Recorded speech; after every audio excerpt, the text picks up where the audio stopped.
Howdy, everybody. Bob Tallman for No Spin Rodeo. No politics, no BS, just hard-hitting news and rodeo commentary from two of the most trusted sources in our sport. Kendra Santos, Tommy Joe Lucia. Listen up. Here we go. Thank you, Bobby T. We heard you at RodeoHouston with your famous line. Thanks for bringing us on. Welcome, everybody, to episode number 51. This is No Spin Rodeo.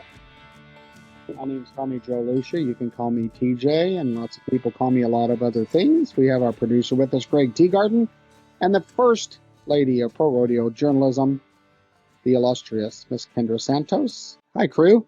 How you doing today? Great. You? I'm peachy. Excuse me. Doing good. Doing good. Well, so Greg and I are both in Lexington at Road to the Horse. Greg loaded in all day. I just got here. Kendra, you have a different background. Where are you at today? I'm in kind of between the kitchen and the living room at the moment. And then I am Oklahoma bound for work at the front, work at the end, and I get to go see baby Bo in Texas in the middle. So that will be fun. Yeah. That's the good stuff. That's the good stuff. Well, we want to thank all of you that are joining us live on YouTube. If you aren't, you should be. It's No Spin Rodeo on YouTube, or some of you may be catching us live on Facebook at our No Spin Facebook page. And if not, if we're talking to you about 24 hours later, thanks for joining us on the podcast. This is No Spin Rodeo, where we talk about stuff, say things we want to say, tell you the truth, tell you what's going on. And in this episode, we're not going to do a crossfire or point of view. We're just going to focus on feedback and rodeo news. So let's kick it off with Kendra. It's always cool to have you fill us in on the big H-Town. Roll it. yeah, I'm. It never gets old to hear Bob Tallman with his "Hello, Houston," right? I mean, That's right. I love it. And we're busy and stuff, but if I have to watch it late at night or early in the morning, I don't miss a moment. I hate to see it go when a rodeo like that ends. So much fun. Anyway, so for rodeo news today, I just thought it would be fun to just kind of hit some high notes and things that maybe not everybody knows about. Just one little thing about each person who won Houston, and obviously it had a huge impact on the world standings, being over 2.5 million, record payoff, record attendance this year. 2.7 million went to the Houston Livestock Show and Rodeo this year. That's a lot of people. And now, did 2.7 go into the building to the rodeo, or is that how many people came on grounds? No, that's how many people came on grounds. I'm assuming. I got that with a press release today, but when it's for the Houston Livestock Show and Rodeo, I'm absolutely making the assumption that it's on the grounds. But obviously the richest rodeo of our regular season, huge impact. So in the bareback riding, let's just take it not in Houston order, but in NFR order, because it's ingrained in me. But so Rocker Steiner became the first excess ranch cowboy to win Rodeo Houston. And I feel like the noise, the public noise on that seems like a 50-50 coin toss on, we'll get into this later because we had so much feedback about it, but some people thought Rocker should have won it. Some people thought Bradley Miller should have won it. And of course it's a judged event. And so everybody's got their opinion, but it looks to me like in the world standings, Bradley Miller still has the world lead. So Rocker virtually had nothing won before this. And I feel like when San Antonio, when we're talking about that real recently, remember he visible injuried out of the third round of his bracket with a wrist injury, I think it was. So this is year changing at minimum for Rocker. So we'll get back to some more Rocker later, but okay, the bulldogging. They went 1-2 on Justin Schaefer's gray horse, which when we were in Vegas at the NFR, everybody was talking about Justin Schaefer's bay horse Banker. Well, I guess he kind of got under the weather after the finals a little bit. He's fine now, but so old Gray, as he calls him, stepped up, and a whole bunch of guys rode him at Houston. And California's Tucker Allen, there he is. He won first, and then Rotemeyer's kid, a young kid, maybe 25 now, but he seems like a kid to me, Holden Myers, he won second on the same gray horse of Justin Schaefer's with Tucker Allen hazing for him. So that was pretty cool. And I haven't seen this Holden Myers kid much. Well, interesting. He qualified through their qualification rodeos right there in Texas. So that's a cool story. That's always good to see the underdog right up there with the big boys, and then kicking two of them to the curb. Cool stuff. Yeah, it is neat. It's fun to see new faces and new storylines always.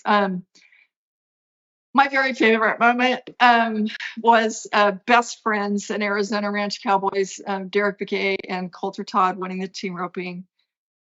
Those two, it's like, what do I not appreciate about them? Like, they're just the best human beings. And they talk about life-changing money at Houston. And if there are two people that it will change not one hair on their head or one single thing they do today, it's Derek and Coulter. And so that was just the moment for me, was like when they got off their horses and hurried over they both still had a rope in their hand, to meet up to get their saddles and stuff. And they just looked at each other and shook hands. And it was like, oh my God, it was so cool. Cause if those guys never go to another rodeo, it's all good. And I've been spending some amazing time working on a Navajo cowboy and cowgirl story for the AQHA. The one thing is, I felt sorry for Andy Seiler, because did you hear the interview? Yes, yes, and what did Coulter say? I caught him. But I don't think he said anything. I don't even remember, but it was like one word or two, and it was so frank that Andy Seiler was like, okay. He was just being himself, and somebody either Tallman and or Paul Hamas tried to break the awkward silence, and we're like, he needs to learn how to talk better or something. But it's like, Coulter is Coulter. Thank God. You'll never see a patch on his shirt. And if he's not roping with his best friend, he's not rodeoing. Remember, he made the NFR heading young in his prime, starts having kids, and says no. Yep. All kinds of respect. But yeah. If you're the person that's told to get an interview for the fans sitting there, and you can't get anything, Kendra, besides yep, nope, get the microphone away from me type thing, then it's hard for him. I respect Coulter, but still, it's hard. That's a hard deal. Andy Seiler can totally handle it and appreciate it also. So anyway, point taken. But Andy's awesome, and he knows how to deal with Coulter Todd and people. Well, there's nobody else like him. So anyway, okay. Very interesting, the bronc riding. So Ryder Wright won his first Houston title, which included a really interesting moment. There he is. What do you call that? Knuckles with Colby Wanchuk. So they in the final four, they tied with 88 points. But what was really interesting, and it was really interesting to watch, is and like Stetson was out there in the arena, and they were all talking and trying to figure out real fast, like, what exactly is going on here? Because when Ryder went, as you saw with me, the horse momentarily, a blink of an eye or maybe half a blink, started to go down just a little bit in the front. So of course they threw the re-ride flag, but then they said 88 points for the re-ride, which tied Colby Wanchuk. So it was really interesting. So like Ryder could have rolled the dice on the re-ride. Surely he knew what the re-ride was, but he chose to have a ride off.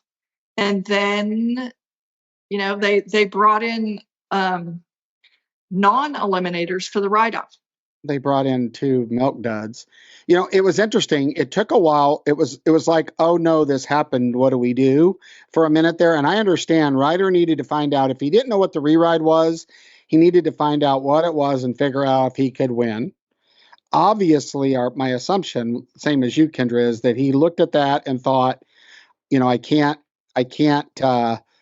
is this his horse? Yeah. So see, the horse does go down on both feet. And on the replay, if you look you'll at see that, a really good how he keeps his spurs going. But what was amazing about this horse is some horses, when they stumble, they completely lose rhythm, which for a bronc rider messes everything up. Well, in this particular case, if you watch it in the reride, the horse comes up off of his knees and never misses a kick, right? He never breaks rhythm. Look, boom, back up, kick, boom, back up, kick. So, because I saw some comments that how in the world did they mark him that when that horse went down? Well, because the horse bucked the entire time, right? And we can talk. Well, and Ryder didn't really miss. No. Yeah. Nothing. He didn't, and the horse really didn't miss anything if you look at it. He never missed a kicked over his head. So I think that's all baloney. I think the score on Ryder there was correct. Now, what I really thought was disappointing was the write-off. Just because they put 2 easy E's in there, and it's hard enough when you got that good of bronc riders riding to figure out who won, right? And then they get on 2 just walk in the park horses. So I did some checking, Kendra, because I'm like, why would they do that? I did some checking with some insiders. And here's the truth. They didn't put 2 eliminators in there because they didn't want to throw them both off. Because then we would have started over again and potentially over again. So from a producing standpoint, I see that. But for the excitement of it, right? This is a ride off. Well, you heard Paul Hamas. Well, this is a ride off. However, it might not be what you expect it to be, type of thing. Kind of precasting what was that. When I heard that, I'm like, what's going on? So that part was a little disappointing, right? Because you really what you want to do is be able to see who won, even if you're not a judge. You know what I'm saying? Kind of, to me, it would be great to say, holy moly, so-and-so got bucked off, but Ryder made it to the 8. But you know what? It's still great. Yeah.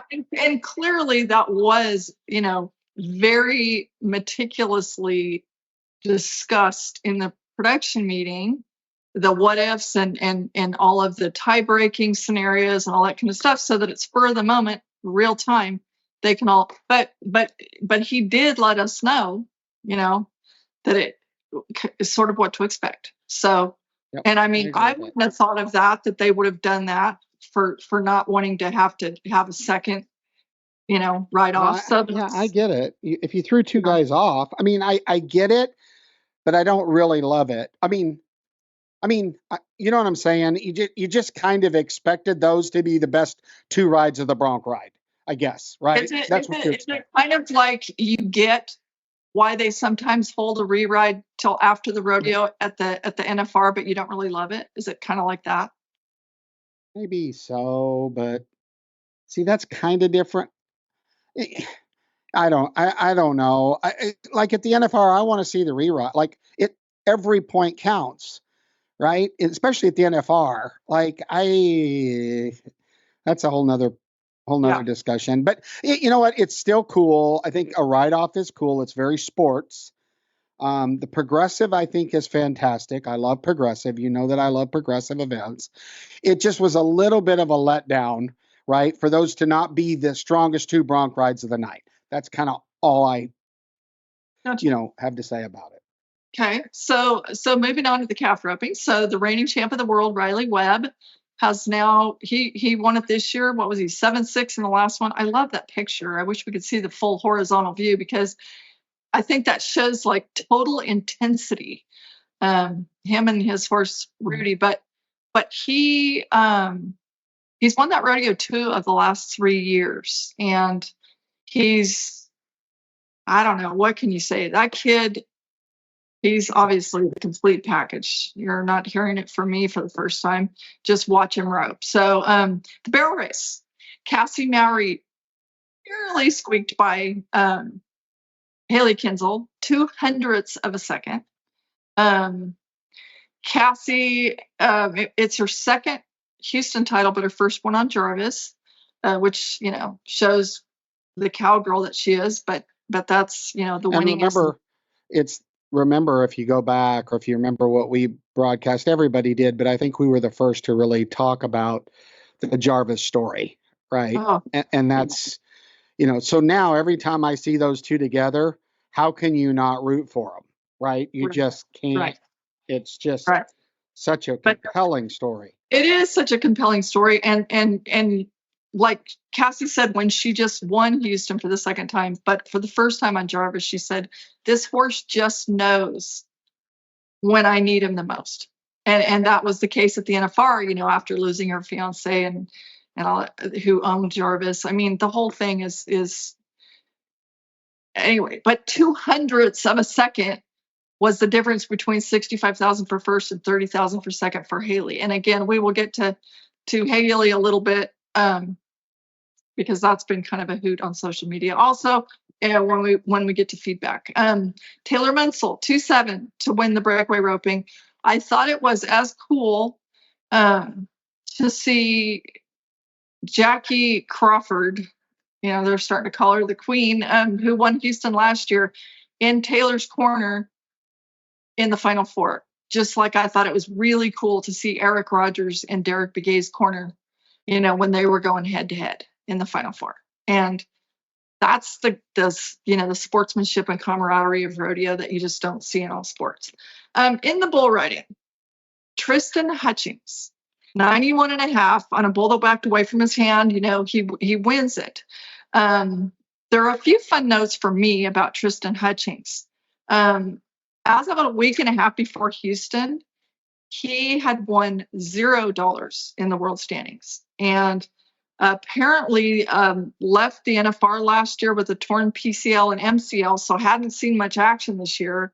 So this was a major spike. Another interesting thing that actually came from the Clown family's matriarch, Carla Harrison, who's from California and used to announce our junior rodeos before she moved to Oklahoma to Freckles and Edith's house in Soper, right? Anyway, she told me that T. Hutch had to take his girlfriend Delaney to the hospital for emergency appendix surgery, and they sprung her out of the hospital just in time for her to carefully attend Sunday's championship finals. And then, this I think is interesting. 3 of the 4 in the Final Four bucked off. Tristan was the only one who made the whistle in the Final Four. Stetson Wright, Mason Moody, and Wasey Shala. Unfortunately, Wasey was bucked off and knocked out and carried out on a stretcher. I've been asking around to try to find out how he's doing, and I haven't heard him. I heard that there's some, unless I saw this wrong, but I think Polhema said he walked out, and I saw on Facebook that he's walked out and okay, but what I saw on TV wasn't him walking out. I saw him strapped to a backboard going down the alley, unless I saw it wrong. So it'd be really interesting. Did you said you weren't able to get an injury update? I couldn't find anything. And it used to be that the Justin Sports Medicine team constantly updated me, and now with the HIPAA laws, it's really different now. That's so I've been kind of asking around, but haven't heard much, which may be a good thing. Maybe he just needs a few days of rest, hopefully. But I did think it was interesting that Stetson, Mason Moody, and Wasey Shala, they bucked off, but they split second, third, and fourth. Each one won $20,000 of ground money for bucking off, and it counts toward the world bull riding standings. That's a pretty big deal because not very many rodeos pay 20 grand, and they just got paid 20 grand for bucking off. So that's a little bit wild. I noticed that when I saw the leaderboard. It must have been written that way in the ground rules. I would have assumed in most cases that stuff pushes up, right? And so I'm with you. That is not inconsequential points and money. And for a disqualification in that round, one has to say, because then here's the deal. If you think about it, your only goal there ought to be to get in the final four. If you think about it, right? Well, I mean, the one thing I'll say, I'll say two things about this. One, the bull riders themselves voted for ground money to count. So they voted, which means when we're at the NFR and only one guy rides and wins a fortune in one round, like has happened in recent times, it all counts. But bull riders voted as a group for that. And the other thing that is of note is that, like, especially with Boise Shala and Stetson Wright being, I believe, 1-2 in the all-around race, Stetson in the lead right now, that 20,000 ground money in the bull riding does not count in the all around. And we'll get back to a little bit, I didn't know that. So that's fair because the bull rider decided counts for their event, but that wouldn't be fair because the other events aren't like that. Like you couldn't get, it just, that's not how but that was still though, I would rather the guy that rode the bull get 125,000 personally. Now, I'm sure people are going, well, that gives him a gold buckle. Well, it's an over $2 million rodeo, and he was the only successful ride in the progressive final round. So historically, he would get before the bull riders voted this way, he would get all the money, but the ground money wouldn't count toward the world standings historically before they made this change. I understand, but in a normal setting, all of that money would go to the one in a typical set of ground rules. Someone can correct me if I'm wrong, but I know at our rodeo, if everybody bucks off, that money goes up. And then if in our rodeo, if everybody bucks off and nobody rides, we don't split the money up between the guys. It goes to charity because Tommy Joe believes that you should complete an 8-second ride to get paid. That's my opinion. It's not everybody's opinion, but that's mine. So, if guys buck off at your rodeo, they don't get ground money? If everybody does. Oh. Right. Okay. So that's, because again, I don't know that it depends on how you look at it, but I'm just not in favor of dividing it up 8 ways for 8 guys that got thrown off. Now, there's all kinds of arguments. A person say, well, you go back to the earlier round. I get all of that, but it's just personal narrative here. I think, here's the thing. I wonder, I could be wrong, but I wonder, and this is probably going to get me in trouble, but I wonder if it changes your mentality when you crawl over the chute and you realize that you're probably going to get paid in that set of 4, right? You're still going to come home with a lot of money, whether you make 8 seconds or not in their scenario. Fair? I mean, even if the first 2 guys would have rode, then they would have split the bottom 2 holes up. You see what I'm saying? So I guess I'd have to look at the payout scenarios, but you just wonder if there wouldn't be a little more. Well, I mean, it can happen in the timed events too. You can get to the end and, miss your last steer or calf and still get, you could still, you could get a check for 30 grand for second. Right. I mean, yeah. Anyway. I guess it's just kind of I don't know. That's just, not everybody agrees with me on this, and that's fine. Another note, that Mike Servey died during the run of Houston. Somehow it felt fitting to me, like that he would make his exit during this rodeo, that he'd been a stock contractor there for over 50 years. His sons were there front and center, Binion and Chase. They get home and be with him, when he passed. But Mike he loved that rodeo, and him being one of the inaugural Hall of Rodeo, their first Hall of class last year was Tallman, Charmaine, and Mike Serby. And so looks like you can see Jack Roddy there on the right of Mike, and Billy Minnick on the left, and maybe it's cut out because of formatting or whatever, but they're over there on the left. Was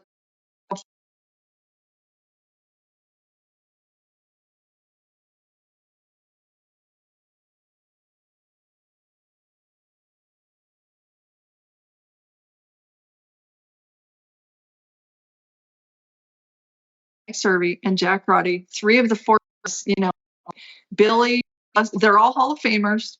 They're all Ben Johnson recipients in Oklahoma City Hall of Fame. And, rodeo that loved it as much as anyone. And to be losing that generation is hard for me, because they've been such a big deal. And that history, they lived some extraordinary times in our sport. And I just hope that enough of it is preserved. I was at Salinas the other day, and I want to track down the oral histories taken many years ago of Jack Roddy and my dad talking about Salinas, because I want to hear it in their voices. And this week, when I've been talking to people like Derek Begay and Aaron Sinigini and Eric Rogers, I said, can I record this? Because I want my great grandchildren to not just read this, but hear it in your voice, And yeah. I wish I would have done more of that with my dad, because, those stories died with them. Then, now I guess ultimately with people like me of my generation, because then no one will have heard them. And so, gosh, there's so much. Mike was interesting to listen to, right? He had a interesting tone to his voice, kind of a higher pitched. Mike Serby's a legend. There's a handful of people that I will say are legends, right? It's one thing to live a long time in the sport, and some of those people get called legends just because they lived longest or did it longest. That doesn't make a legend to me. A legend to me is someone who has made an impact, an actual impact in whatever their field or career is. And Mike Serby did that. Cotton Rosser did that. These are guys that impacted our entire way we view rodeo today. The thing, okay, so in any of the currents, any of these guys we've been talking about, Stetson Wright included, they have seen Mike Serby as a little elderly cowboy, right? But now I'm seeing some of these things come back to life in old videos and stuff of like, did you see the thing where Miles Hare's out there? They're at Houston. He's on the swinging dummy. And Mike is riding that thing, or Mike in his suit and tie is out there hauling ass on a pickup horse, picking up a bronc or whatever. Like, he fought bulls. And I love the stories, like, when they have his service, they're gonna have the reception at his beloved Pepper Pod, little cafe or whatever, at home in Colorado. And I love hearing things like, when children were well behaved, he would send ice cream sundaes over to their table, stuff like that. Or yeah. I thought it was so neat of the Serby family to honor him by saying, instead of sending flowers or memorial donations, have a steak with your family. Take your family to a rodeo. I just thought that was, really cool. So I agree. Anyway, that was cool. Houston, I didn't want to leave it without looking at, okay, who did and did not take the world standings lead because of their win at Houston. So we have, yes, number 1 on Ryder Wright, Tucker Allen, Derek Begay, Coulter Todd, Riley Webb, Cassie Mowry, and Taylor Munsell. 7. Did not take the world lead, Rocker Steiner, because Bradley Miller is still in the lead. Did not take the lead, Tristan Hutchings, because Wasey Shawlett and Stetson Wright are 1 and 2, right? Yep. Because that 20,000 counted, they stayed ahead of him in the world standings. It's pretty interesting, I think. I think it's very interesting. One would assume that 65,000 this early in the season would automatically click you to first, but I think that's a testament to how rodeo's evolving. And these big money rodeos aren't a curse, people. They're a good thing. Well, on a side note, because so many people have asked me, because some people got frustrated or whatever, and they're like, "Why isn't the PRC updating the Houston standings, so quickly or whatever?" It's because I just wanted to explain it really, really quickly. It's because with rodeos with different formats like that do not fit the secretary system, which automatically populates if a normally formatted rodeo or more of a standard format, the secretary, keys in the results and it populates through the secretary system, the website, bam, bam, bam, it's and another way to say that is Rodeo Houston gets to do what Rodeo Houston wants to do. That's another way to say what you just said. I'm sorry, go ahead. They get to do it exactly the way Rodeo Houston does. And remember, I said that's fine because they're spending so much money, but they get to do what they want to do. Not everybody gets to do what Houston does. I see a bee in your bonnet. No, I'm just stating that's a fact. Not every rodeo gets to do what Rodeo Houston does. That's a fact. Has no bee in any bonnet. Okay. So I was also going to just mention Dusty Tuckness, the bullfighter, worked his 300th Houston performance. That's pretty cool when you think about it. That's a lot. And I think we mentioned before, but John Harrison did, replace Leon Coffey after, was it 31 years in the barrel? I think so, yeah. So, but, Leon's still around and all that. So I feel like this is a perfect segue right on into some feedback and some responses with facts that we've dug up for people. Yeah, a couple comments on Houston. For one, shout out to Andy Seiler. Of course, I watch different pieces of the rodeo than you do, Kendra. I'm looking, it's a curse because I'm looking at everything a lot of people aren't looking at.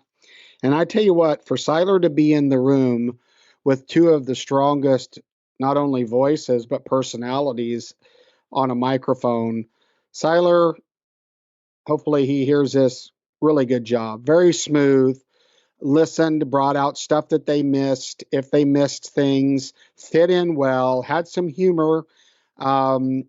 Great job, Andy Seiler. I thought that was fantastic. He did do a great job. And I've known, I first heard Andy Seiler, I think, at the college finals where he's worked very closely with Boyd. I'm presuming that's part of the connection that got him to Houston.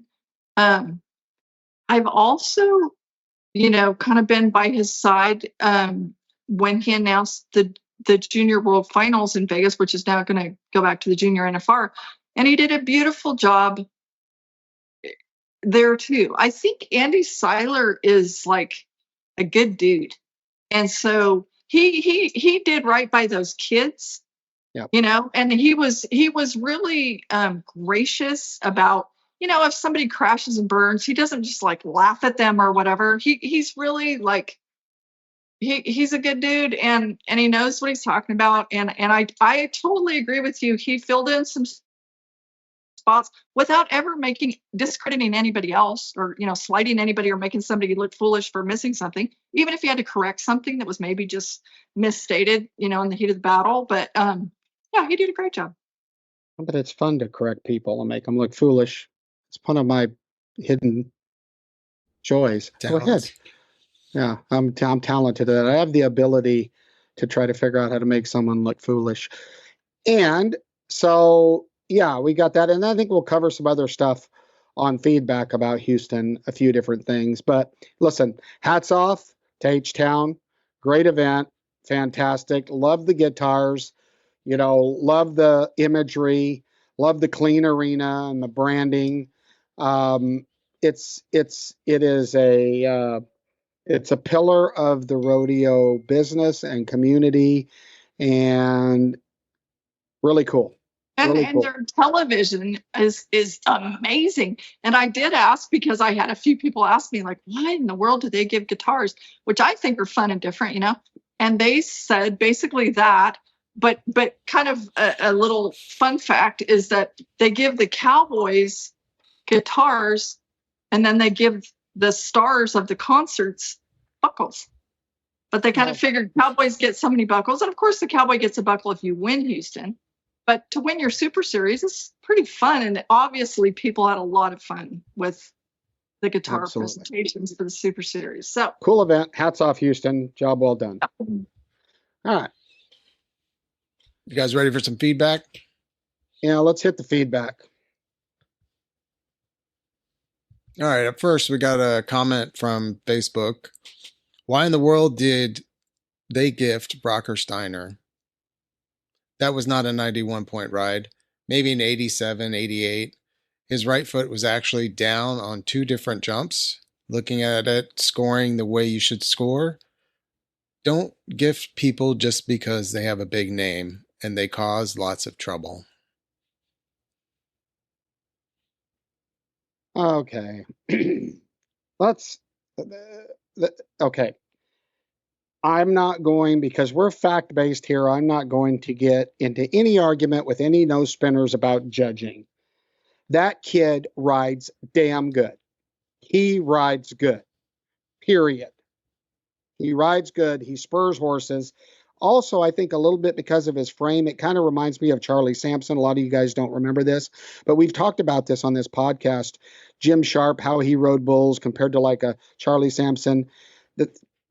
I think Rocker makes some horses look ranker than a different guy on their back would because of his size and his motion. So we'll talk about this later, I think, more in feedback, because there's a lot of feedback about the kid rode. I think they placed him right. But I want to take a few seconds to talk about the whole the last line. They cause lots of trouble. I want to take some people back on a little bareback rider history lesson.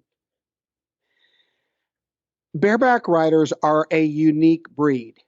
The current rodeo fan really thinks about, probably one of the primary people they think about is Casey Field.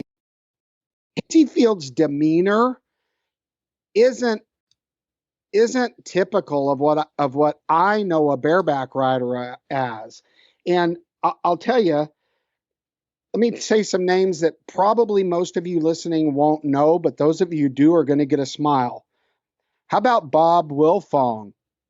Let's think about Bob Wilfong, if you remember Bob Wilfong. TJ Walter, Jack Ward. You know, these guys were tough. They were bitey. They were feisty. They had no problem telling you off or punching you in the mouth. And this one there might be some listeners that remember this guy. Does anybody remember Larry Sandvik? Wild man.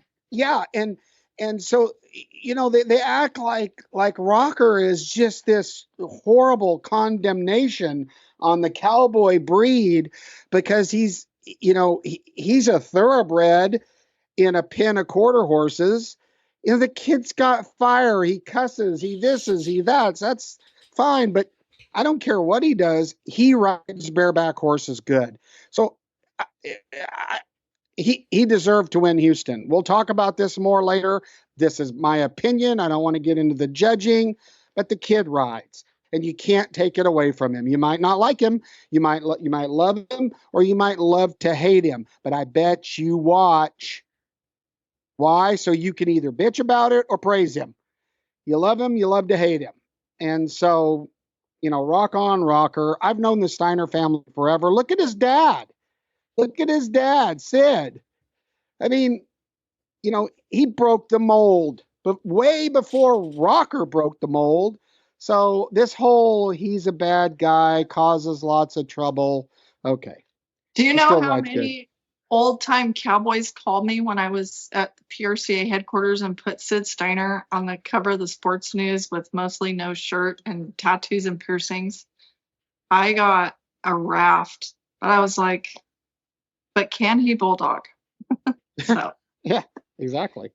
So anyway, that's what I think. Do you have any comment on, let's go to the next one because I don't know if I could do it without. Okay, this one's good. Now, Greg, you have to read this. All right, no problem.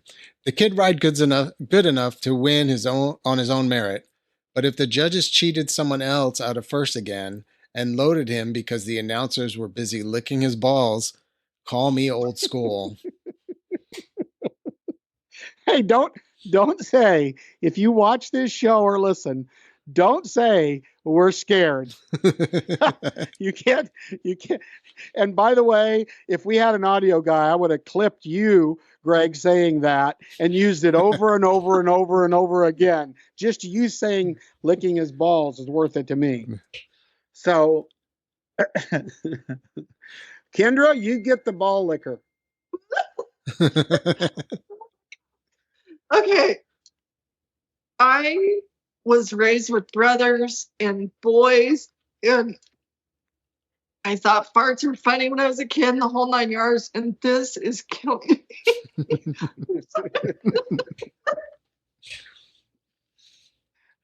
Just Okay. actually, the visual image I get of Polhamus and Rocker and that one line, holy moly. Okay. I saw other comments that were like, he might be the best gay bareback rider. Oh my God. And people, okay. I don't even have anything to say except, I guess, thanks for the laughs, because that's always appreciated and welcomed. But for those who don't know how close this was, like, okay, Bradley Miller made an amazing ride too. He was 89.5. And Rocker was 91 on Calgary's Agent Lynx, which is the same horse that Leighton Berry won Houston on last year. So, and I mean, again, it's a judged event. We're not judges. We're not here for that. But it is, Rocker, you are right when you say you don't turn away. You watch.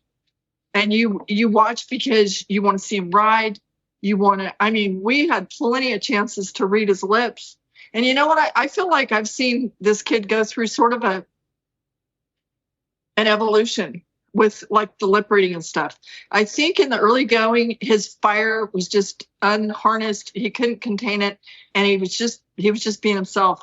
And then I feel like it's possible that he got enough guff that possibly his family may not have, somebody, in his camp may or may not have told him, cool it, try not to do that or whatever. And then I think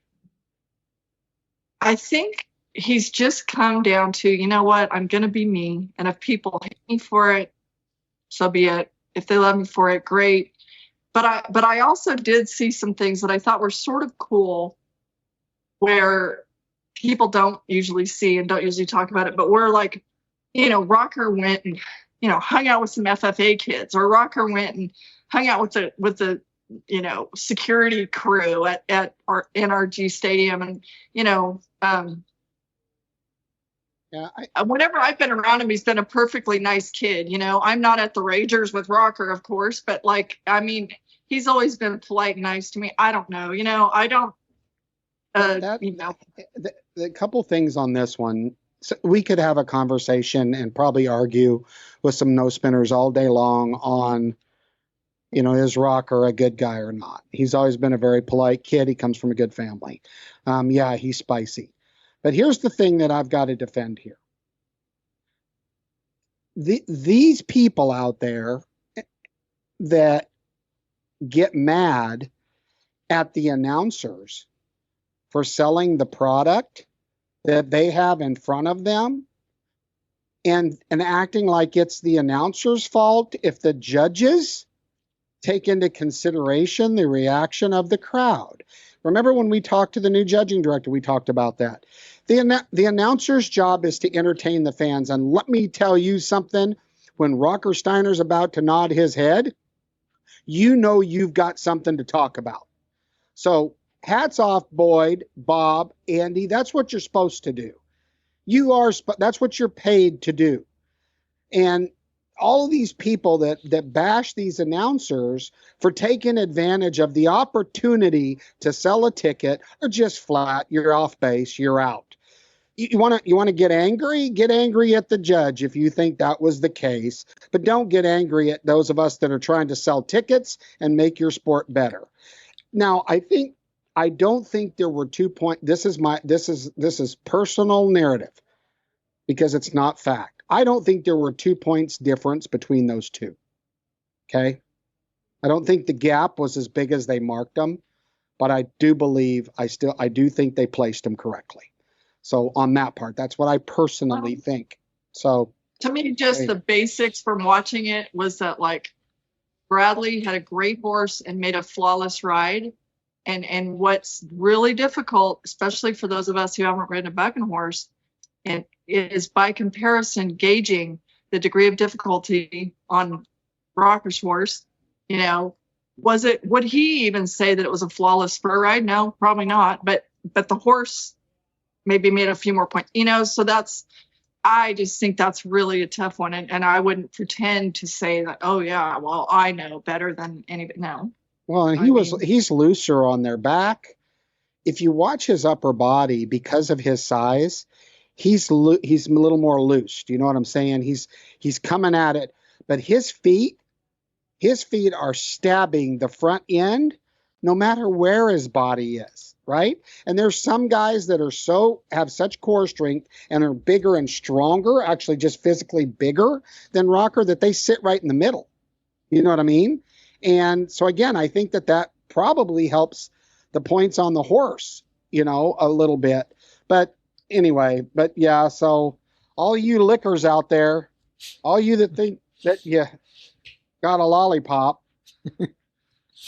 By the way, this segment, we are hats off to all of you thumb warriors that have the brain of an amoeba. Here we go. Who's next?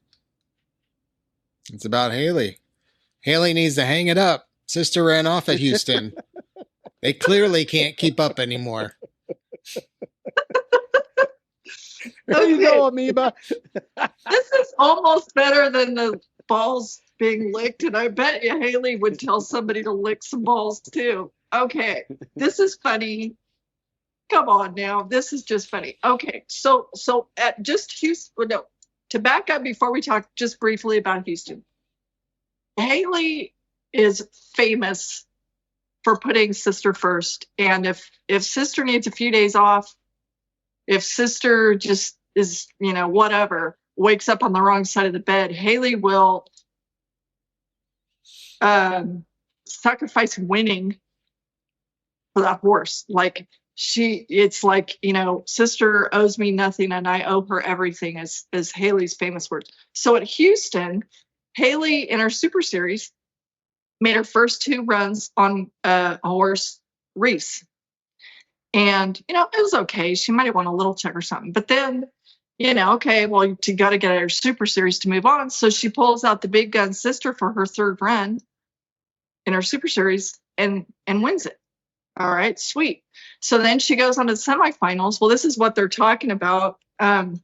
So, I mean, I don't think any of us have ever seen this, you know, headed to the 3rd barrel and Sister, you know, had kind of a moment, and it appeared pretty obvious watching it that it had something to do with the 2 guys kneeled down to the right of the 3rd barrel with rakes out there, that vast wide open arena. You know, they're kind of out there in the middle of the pen, sort of like position there to do that. But, you know, so it was hard, and I, you know, just you could read the random. You think those guys do you think they spooked the horse? What I'm saying is it was easy to read the room as, you know, Haley was class. You know, she pulled her up and left the arena, but you could tell as she walked out the gate and there was a judge standing right there, she might have had a word or two, of a, something, obviously, like in the heat of the moment and everything else. But It for just what did seems. this person say? Haley needs to hang it up. Okay, so then let's just finish the brief story. So she gets a no time in the semifinals. So she gets thrown to the wild card where you have to win it to come back. And Haley and sister win it. And so then to come back in the finals and be 2/100ths of a second from the title with a minor hind end slip on the third barrel, and then someone goes on Facebook and says Haley needs to hang it up.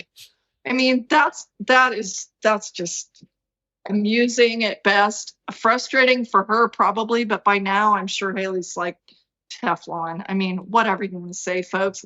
Nobody's ever going to know what it has felt like at the steering wheel of that situation. But you know what I think also I would say to the people that are like, oh, sister's washed up, which is just laughable. It's so ridiculous. But the other thing, over the years, when you win that much, people start throwing darts at you for like, oh, it must be nice to ride such a push button horse or whatever.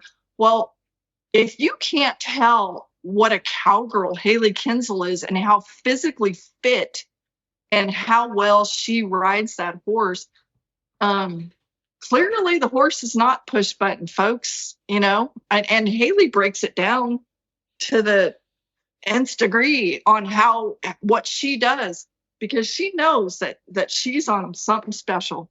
Oh, that once in a lifetime unicorn. And Haley and sister didn't luck into anything. So stop. That's what I'll say. Well, and we've got a bunch to get to, and we're trying to keep these shorter, so we're going to keep rolling. But the only thing I'll say is there's a lot of rakers out there. There's been places. I mean, I think it was just an odd moment or caught an eye or something. But let's keep going. What's the next one, Greg? The next one is, in your guys' opinion, why do you think Dean Thompson wasn't given a re-ride in the 4-man round at Houston on Sunday? Being an armchair judge, it sure seems like the horse he had didn't have a fair chance at winning. I was wondering what your guys' thoughts are on that situation. Greg, do you have that ride? I do have that ride. Let's take a look at it.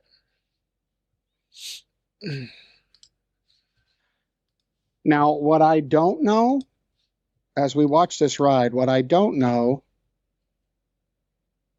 because I haven't found out yet. Oh, that's not a re-ride horse. He crow hops right there at the end. He didn't have much kick to him. Whatever. He did the first 4 jumps. In the end, he kept it at his belly. I get that. Now, I don't know the answer. I could not get the answer to this, but there are in some situations in these Final Fours and stuff, they actually sometimes do put no re-rides, believe it or not, in there. Okay. Now, I'm not saying that they did here. I don't know, but I wonder. But that wasn't him. That was O'Rocker. Well, that's because he ended up winning after that. The click on it. We don't want to get into judging here. That has nothing. Judging is far from fact. Kendra, if you have something to say about that, the horse did not run off. Okay, he did not run off. That's all I'll say. So there you go. Yeah, no, I'm not a judge. Let's keep moving. All right, the next feedback. You don't combine all around and event earnings for total earnings. Stetson, 105K. His all around total is his bull riding and saddle bronc earnings combined. He's won 55,000-ish in 11 rodeos, not 105. Okay, well, I'm not really sure did you want to go? No, go ahead. I'll let you go first. I was just going to say that I'm not sure about these numbers. I looked today, and like in the all-around, Stetson has 72,816. Here's what people need to know. And in the bull riding, he has 82,000. See how he has more in one event than he has in the all-around? But that's because in the all-around, ground money does not count in the all-around. Extreme bulls money does not count in the all-around. You have to win 3,000 minimum in at least 2 events to qualify for the all-around, and you can only count 70 rodeos as official in the all-around to keep it even amongst the different, different events can have different official rodeo counts for their event world championship, but for the all-around, they keep it across the board. So correct, you do not add the two. You do not add his saddle bronc riding and bull riding earnings and get his all-around. You have to remove like X bulls and ground money and stuff like that. Yeah, and I think that probably came from a comment I made earlier. I guess I didn't mean to mislead in saying that was equal to points, but that still means he put that much money in his pocket, however you shake it up. And I think that's what I meant if I didn't clearly state it. He still cashed a check, and it still pays a feed bill. All right, what's the next one, Greg? This one goes back to our discussion about the last podcast where we talked about the Calgary Stampede. The reason the Calgary Stampede will not allow team roping in the rodeo is the animal welfare issue. The chuck wagon is as big of an attraction as the rodeo and has been attacked for animal welfare at every corner. Although the activist numbers are small, very small, it appears that the CS board is quite sensitive to it, proven by the many changes they have made to the chuck wagon races. They do not want to involve any event that the animal activists can attack, no matter how unfounded it is. I give the example when Tough Cooper over and undered his horse and was suspended. Total overreaction. Team roping is the most popular rodeo event by tenfold and should be in the rodeo. And then there's this one last little comment. If it was a female event, the woke could use it to support their ideology, and it would be in like Breakaway. Okay. We could have an entire podcast on this one, and we're running along. So I'm going to cut down half of what I would comment on this. So I'm going to take it bullet point by bullet point. I agree, Calgary's concerned about animal welfare. However, if you've ever seen a chuck wagon race wreck, I don't know that you could have anything compare to a chuck wagon race wreck in the team roping. Point number 2, did they overreact when Tough Cooper over under his horse? I'm going to let the no spinners come up with their own opinion, but here's the deal. The guys that write the checks, sell the tickets, put on the rodeo, have the right to decide if their content is fitting for their audience, period. Next point. Team roping is the most popular event by tenfold in the sport of rodeo. Well, this was probably a team roper that wrote this. I'm not saying that team roping is not very popular, but to say it's the tenfold most popular, maybe most passively competed in. But listen, we run crowd meters at events to see where the applause is, the highest level of applause. And if you want to know what it is, it's typically barrel racing, and number 2's mutton busting. So there you have it. So tenfold, I think, is out of line. And then the whole woke thing, if a female event, and it may be that they added Breakaway to Calgary because they wanted more pretty women in the sport and featured at the event. Again, it's their event. They can do whatever they want, whether you like it or not, frankly. And so don't get woke involved, because then you're going to get me talking politics. And I think that if we had some level of doge in the PRCA, that might be a good thing. So here you go. Let's just, Kendra, I'll let you hit this a little bit and we'll go on to the next one. No, let's just keep moving. All right. This is kind of a little bit more on that. Hey guys, we're talking about team roping not being part of The big show at Calgary last week. I'm a lifelong rodeo fan and even sit on a board of a small rodeo. In my opinion, team roping just doesn't add much value to the average fan. You can see it when the grandstands empty out for the bathroom breaks and the concession runs during that event. Compare it to Breakaway, where the stands stay way more full. So, from a committee's perspective, we have the opinion to add it, but have to put up double the equal prize money for something that doesn't keep fans engaged. Why bother including it? Love the show, keep them coming. And I think this is what you said, Tommy, last week about, it's kind of a, puts double the money up for one event. Kendra, any comments on this?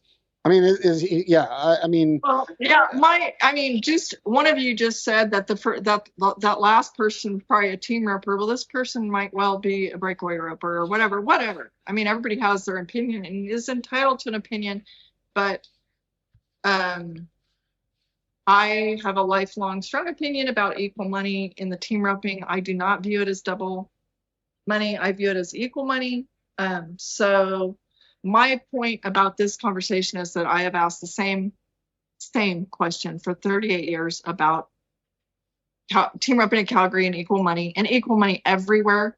And I still just don't really have a straight answer. So that's kind of my bottom line. But I mean, equal money is absolutely should be. They should get paid equal money, but it does cost two added monies for one discipline. That's the financials of it.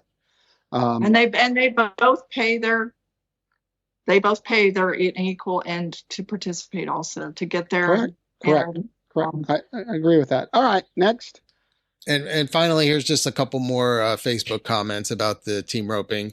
Seems to me not having equal money for the team ropers could also greatly affect the all-around race.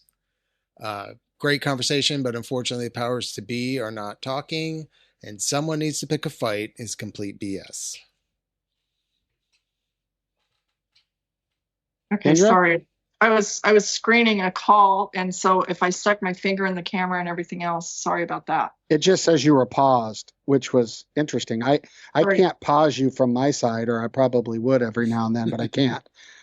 Okay. Well, it looks all funky on my side now. I was just screening a phone call. Sorry. I thought I had, oh my God, same thing happening again. Hey, If you want to see Kendra's thumb, pay attention. That's what her thumbprint looks like. Here we go. Go on, girl. Sorry. Okay. The all-around race, great conversation, but unfortunately the powers that be are not talking. Okay. Of course, not having equal money impacts the all-around race. Of course. And I think it was brought up when we spoke about this a time or two ago that in fact, as one example, in 1997, Joe Beaver barely lost the all-around race to Dan Mortensen because he was roping for half the money back then at the NFR, but also all year long. So it definitely impacts the all-around race. There's no other way to see it. Absolutely. Yeah. And it isn't right. I mean, if you're good at team roping, you're at a disadvantage if they're not paying equal money. I think if you have the event at your rodeo, you choose to have it, the guys should get paid the same. And I did get confirmation just now while we were sitting here, is that in that Final Four, rerides at Houston, rerides were allowed. So that wasn't a ground rule that they couldn't give a reride that I brought up earlier. And I didn't say that it was. I just said that in some cases it could be. That was not the case. They just chose not to give him a reride. So, all great feedback. We love it when you send us feedback. You give us great things to talk about. We really highlighted, there's a handful of these people that I would probably play Sudoku against, is all I'm saying. I would go ahead and do some Sudoku or chess or anything on a handful of these comments, right? But all very interesting, and you can dig something out of every comment, right? There's a root to that. So we've been going a while. Kendra, final thoughts on all of this stuff we've been talking about. I just, I appreciate people feeling comfortable asking us anything, and I appreciate the access we have to find the answers and get back to them with the facts. But I will say that when you put something on social media or, anywhere that's public like that, you're fair game. And it happens all the time where someone will put something, horrible or ugly. I mean, are you really going to call Rocker Steiner gay in a comment on social media? I mean, that's just rude. It's not true, but if it was, is it any of your business? It's like, why would anybody, or talk about the announcers, licking somebody's balls or whatever? It's like, what are you doing? I mean, anyway, I guess, what I would say is, like, think about, I've always thought my whole life, like, when I was, like, deciding the right or wrong thing to do, like, would my parents be proud of me for this? Would my grandparents be proud of me for this? It's like, if I'm going to say something or do something, am I doing my family proud? I don't want to dishonor my family or who we are. And sometimes it just gets, we're all entitled to opinion. This is America, that's great. But we don't all have to agree about things. But gosh darn it, if you put something out there, then you're going to have to take your licks. If you're going to put it out there and then people shred you for it, you brought this on yourself, right? I mean, it's fair. Well, there are some gay people in rodeo. I don't think Rocker is one, but there are some in the game. But Rocker's not one of them, I don't think. Anyway, it doesn't really matter. I think all lifestyle stuff is irrelevant. At the end of the day, you go out there and you win. And when you win, you get a buckle. And then, and isn't it a joy, like you said, Kendra, and I'll agree to this, when champions have these really admirable qualities like Coulter and Begay, that makes it, for some of us, that much better.